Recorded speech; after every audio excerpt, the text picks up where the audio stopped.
Hello hello. आज मार्च 8 2020 Sunday का दिन है।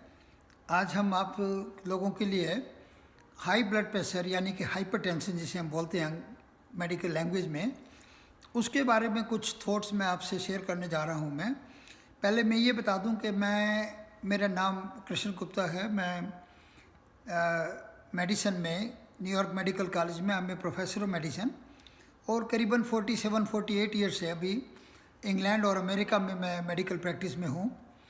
और हज़ारों पेशेंट के बेसिस पे जो मुझे एक्सपीरियंस हुआ है उसकी सारी बातें मैं आपसे शेयर करना चाह रहा हूँ। मैं आज के दिन बहुत लोग हैं जो कि टाइम टू टाइम ये बातें करते हैं, ये क्वेश्चन पूछते हैं जो कॉमन क्वेश्चन हैं हाई ब्लड प्रेशर के बारे में। आज मैं वो सारे कॉमन क्वेश्चन को मैं आपसे शेयर करने जा रहा हूँ कि उनके आंसर क्या हैं। सबसे पहले तो ये बता दूं मैं आपको कि ये मेरा मोटिव क्या है कि जो इंडिया में हम लोगों के जो 40-50 साल से ज़्यादा की उम्र के लोग हैं जिनको ये प्रॉब्लम बहुत कॉमन है, उनकी हेल्प करने का एक इरादा है कि ताकि उनको कोई नॉलेज मिले, उनको ज्ञान मिले, उनको आइडियाज़ मिले कि ये प्रॉब्लम है क्या, इसका क्या किया जाए, हम लोगों को इस प्रॉब्लम से हम पीड़ित क्यों हैं। क्योंकि क्या होता है कि कॉलेज में, स्कूल में हम लोगों की मेडिकल एजुकेशन तो होती नहीं, जनरल एजुकेशन में हम लोगों के करिकुलम में, कहीं सिस्टम में ये बातें पढ़ाई नहीं जाती, समझाई नहीं जाती। फैमिली में लोगों को पता नहीं होता। वो अनफॉर्चुनेटली क्या होता है कि अज्ञानता की वजह से बहुत लोग सफ़र करते रहते हैं और उनके रिजल्ट ऐसे होते हैं कि उनको प्री मेच्योरली किडनी का डैमेज या हार्ट का अटैक या हार्ट फेलियर या कि उनकी अर्ली डेथ हो जाती है। तो पर्पज़ ये है कि उनकी हेल्प करके इन चीज़ों से, इन प्रॉब्लम से उनको हम कैसे बचाएं। तो सबसे पहले सवाल आता है कि लोग पूछते हैं कि हाइपरटेंशन है क्या, ये आफ्टर ऑल क्या बात क्या है। तो ये है, एक नंबर जानने की ज़रूरत है आपको। जो हम लोग ब्लड प्रेशर चेक करवाते हैं अपने डॉक्टर से या खुद करते हैं कई बार घरों में, सबसे पहले ये जानना ज़रूरी है कि एक टाइम था जबकि 150, 160/110 उसको भी नॉर्मल कह देते थे लोग। आज से 10, 15, 20 साल पहले, 5-7 साल पहले लोग कह देते थे कि 140, 90 भी ठीक है। लेकिन प्लीज़ ये याद रखें कि आजकल की जो मेडिकल नॉलेज है उसके बेसिस पे आजकल हम नॉर्मल ब्लड प्रेशर को लेते हैं 120/80 को, यानी कि ऊपर का जो नंबर बोलते हैं हम, जिसको सिस्टोलिक नंबर बोलते हैं, वो 120 के आसपास होना चाहिए आपका।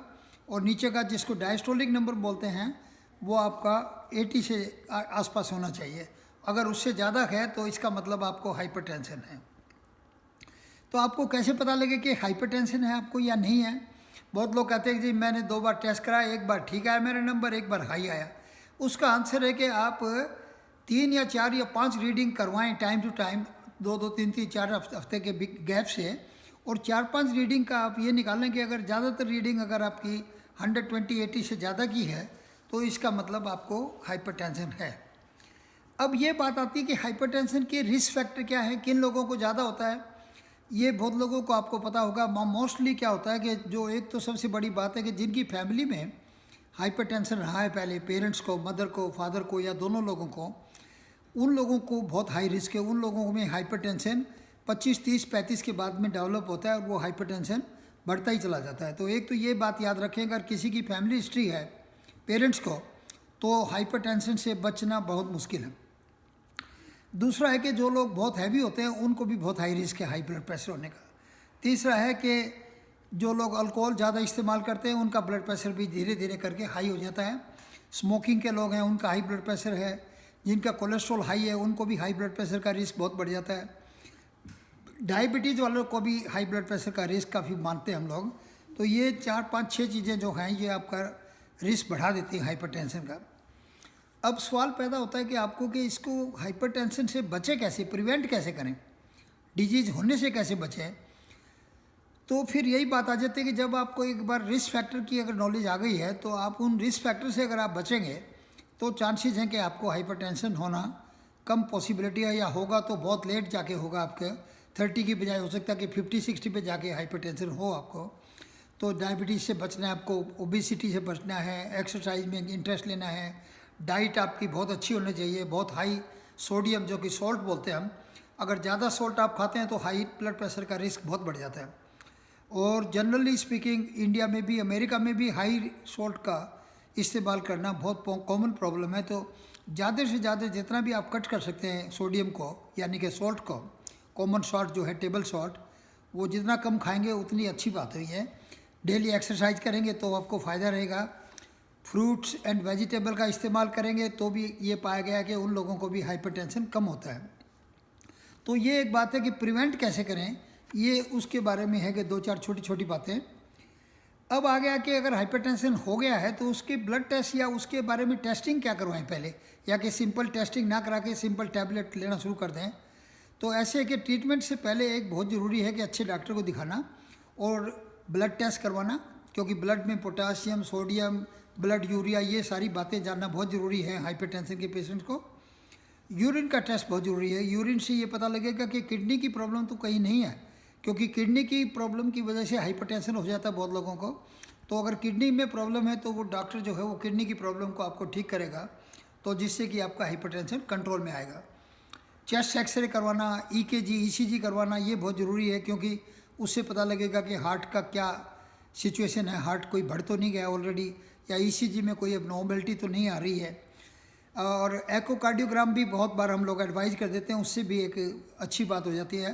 हालांकि हर पेशेंट के लिए एकोकार्डियोग्राम कराना ज़रूरी नहीं है, लेकिन ये बहुत ज़रूरी है कि अच्छे डॉक्टर से मिलें और ये बात का पता करें कि क्या टेस्ट होना ज़रूरी है, ताकि आपकी नॉलेज में और आपके ट्रीटमेंट में उसका फ़ायदा हो पाए आपको। अब ये बात आ जाती है कि अगर हाइपरटेंशन हो गया, मान लीजिए अगर रीडिंग आ रही है आपकी 140, 150 सिस्टोलिक, 100, 110 डायस्टोलिक, नीचे की रीडिंग आ रही है, करें क्या, ट्रीटमेंट क्या करें। मेडिसिन में इस्तेमाल करने से पहले एक तो ये याद रखें, जो अभी जनरल बातें की लाइफस्टाइल की, उनको ध्यान देना बहुत ज़रूरी है, क्योंकि जैसे टैबलेट काम करती है ब्लड प्रेशर को कम करने में, ऐसे ही जो लाइफस्टाइल की चेंजेस है, वेट कम करना, फ्रूट्स वेजिटेबल का ध्यान देना, साल्ट कम करना, एक्सरसाइज में ध्यान देना, ये सारी बातें भी 5-7-10 डिग्री ब्लड प्रेशर को नीचे लेके आएंगी। तो काफ़ी लोग ऐसे जिनका ब्लड प्रेशर बहुत थोड़ा सा बढ़ा हुआ है, हो सकता है कि उनको टैबलेट की ज़रूरत ही ना पड़े अगर वो लाइफस्टाइल चेंज कर लेंगे, तो ऐसा काफ़ी पॉसिबल है। और 10 से 20% पेशेंट ऐसे हैं जो बिना टैबलेट के भी उनका ब्लड प्रेशर कंट्रोल में आ सकता है और लाया जा सकता है। लेकिन बात ये आ गई कि टैबलेट लेना बहुत 90-80% लोगों को ज़रूरी हो जाता है, तो नेचुरली आपको अपने अच्छे डॉक्टर से ही ट्रीटमेंट लेना पड़ेगा, क्या टैबलेट देगा डॉक्टर। लेकिन ये याद रखें कि 4 तरह की जो मेजर ट्रीटमेंट हम यूज़ करते हैं टैबलेट्स, वो 4 ग्रुप मैं आपको बताना चाह रहा हूँ। एक तो होता है कि डायूरेटिक्स टाइप की टैबलेट, एक एग्जांपल है उसका हाइड्रोक्लोरोथायजाइड। वैसे तो और भी तरह के डायूरेटिक्स होते हैं, लेकिन ज़्यादा ना कंफ्यूज करके आपको मैं एक सिंपल टैबलेट का नाम है हाइड्रोक्लोरोथायजाइड, जो बहुत डॉक्टर यूज़ करते हैं। वो उसकी डोज कितनी होनी चाहिए, उसके साइड इफ़ेक्ट क्या है, मैं उसमें ना जाके सिर्फ आपको ये शेयर करना चाह रहा हूँ कि डायूरेटिक्स का इस्तेमाल करते हैं ब्लड प्रेशर को कंट्रोल करने के लिए। दूसरा ग्रुप है टैबलेट का बीटा ब्लॉकर। बीटा ब्लॉकर में हम बहुत कॉमनली यूज़ करते हैं यहाँ पे टोप्रोल जो बोलते हैं, जिसे मेटोप्रोलोल, वो यूज़ करते हैं बीटा ब्लॉकर। वो भी ब्लड प्रेशर को कंट्रोल करने में बहुत हेल्प करता है। और तीसरा ग्रुप है कैल्शियम चैनल ब्लॉकर टाइप की मेडिसिन। कैल्शियम चैनल टाइप की मेडिसिन में नाम आ जाते हैं जो हम यहाँ यूज़ करते हैं, वो है एमलोडापिन, विरापामिल है, प्रोकार्डिया, कई तरह की इसमें मेडिसिन में नाम आते हैं कैल्शियम चैनल के। लेकिन ये याद रखें कैल्शियम चैनल ब्लॉकर टाइप की मेडिसिन का इस्तेमाल भी काफ़ी ब्लड प्रेशर को कंट्रोल करने में किया जाता है। एमलोडापिन को हम नॉरवास भी बोलते हैं। अब नेक्स्ट है उसमें एस इनिबिटर या कि ARBs, ये अलग ग्रुप हैं 2 मेडिसिन के। ये भी ब्लड प्रेशर को कंट्रोल करने के लिए इस्तेमाल किए जाते हैं बहुत कॉमनली। एस इनिबिटर के एग्जांपल है लिसिनोप्रिल, रेमिप्रिल, इनालाप्रिल, पर ये अलग अलग कंट्री में नाम अलग अलग हैं, तो इसलिए मैं ये आपको कंफ्यूज ना करके ये सिर्फ इतना बताना चाह रहा हूँ कि एस इनिबिटर टाइप की मेडिसिन का ध्यान रखें, वो इस्तेमाल की जाती है। उसकी डोज कितनी देनी है, कौन लेगा, कैसे, वो सब डॉक्टर पे डिपेंड करेगा आपके। फिर इससे नेक्स्ट है इसी टाइप की ARB करके मेडिसिन आती हैं, उसका लंबा नाम है एंजियोटेंसिन इनहिबिटर। वो मेडिसिन भी किक इस्तेमाल में आती हैं ट्रीट करने के लिए। वो मेडिसिन है लोसार्टन, वालसार्टन, टेलमिसार्टन, इस टाइप की मेडिसिन है वो। तो उनका नाम को याद ना रखें, लेकिन ये याद रखें कि ARB टाइप की मेडिसिन भी इस काम के लिए इस्तेमाल होती हैं ब्लड प्रेशर के लिए।